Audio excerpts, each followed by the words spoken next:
Sveiki, es esmu Jānis Ventiņš, homeopātiskās aptiekas farmaceits.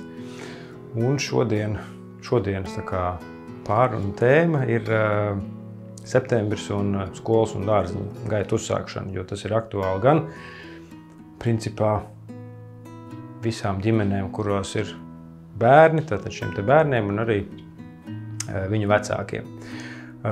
Ko arī novēro izteikti septembrī, ir tas, ka nāk satrauktākas mammas un saka, ka uzsākot skolas vai dārziņu gaitas bērniem ir parādījušās kaut kādi, ja var tā teikt, uzvedības traucējumi.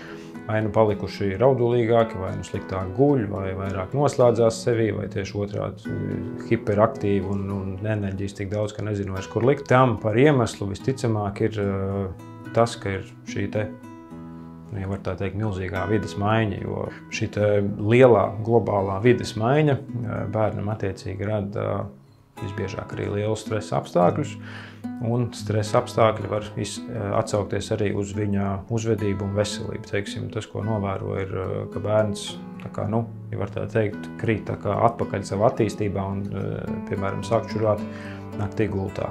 Vai tieši otrādi negrib vairāk ēst, vai ir uzvilkts nervozes, grauž nagus, koda lūpas, sliktāk guļ, īpaši tas, ka naktī ceļās augšā un vairāk ir raudulīgāks, vai arī izteikti noslēdzās sevi un vairs negrib dalīties ar savām sajūtām un domām vispār dienu kā tādu ar saviem vecākiem. Tas, kas būtu jāņem vērā, pirmkārt, ja attiecīgi bērns iet dārziņā un skolā, tad svarīgi ir tas, kāda ir šī savstarpējās attiecības starp bērnu un vecākiem, cik ļoti vecāki ir ar bērnu emocionāli saistīti, cik ļoti viņi var to pārrunāt un cik ļoti viņi var savu laiku bērniņam veltīt.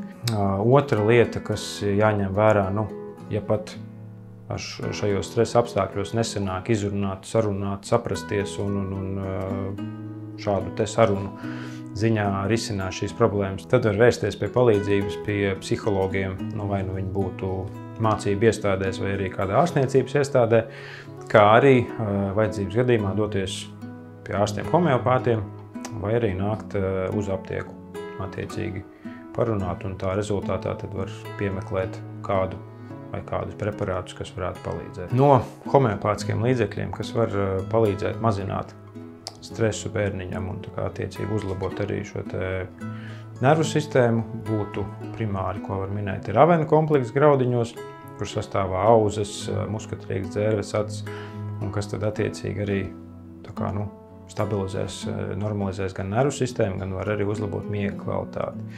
Otra lieta, ko var specifiski miegam izmantot, ir pasiflora, attiecīgi pasiflora melisa plūškoks un citi augi sastāvā, kas ir vairāk tieši uz nakti domāts, tad, ja ir novērojami miega traucējumi.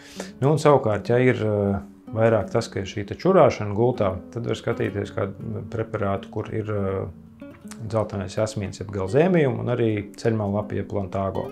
Jo tie abi divi preparāti, viņi kā reizi paredzēti tādos gadījumos, kad ir pastiprināta urinēšana naktī gultā. Labs palīgs arī uzsākot šīs jaunās skolas un dārziņu gaitas ir vahaziedi. Homeopātiskā aptiekā iespējams iegādāties gan individuāls maisījums, gan arī jau gatavus. Pie individuāliem maisījumiem tur tad vislabāk ir vai nu nākt uz aptieku un izrunāt šo situāciju katru konkrētu un tad piemeklēt vajadzīgo, vai arī cilvēks pats var izlasīt Ziedu enerģijas mājaslapā par katru no šiem augiem un tad izdomāt to, kas viņa bērniņam vai viņam pašam derēs vislabāk. No gataviem maisījumiem tad standartā ir 5 ziedu formula, jeb Rescue Remedy, kas ir paredzēta visām stresa situācijām. Savukārt tas, kas vairāk būs tieši šo jauno gaitu uzsākšanai, ir veiksmīgs sākums graudiņu veidā, attiecīgi ar cigoriņu, riekskoka, pērtiķa mutītes esencēm, kas tad palīdz mazināt gan bailes no šīs jaunās vides, gan arī palīdz aprast ar to, ka tagad būs savādāk. Vēl no homeopātiskiem līdzekļiem nervu sistēmas traucējumu un pārslodzes gadījumā palīdz Šislera zāļi, konkrētāk izteikti būs 5. un 7. numurs, jeb kālija fosfāts un magnija fosfāts.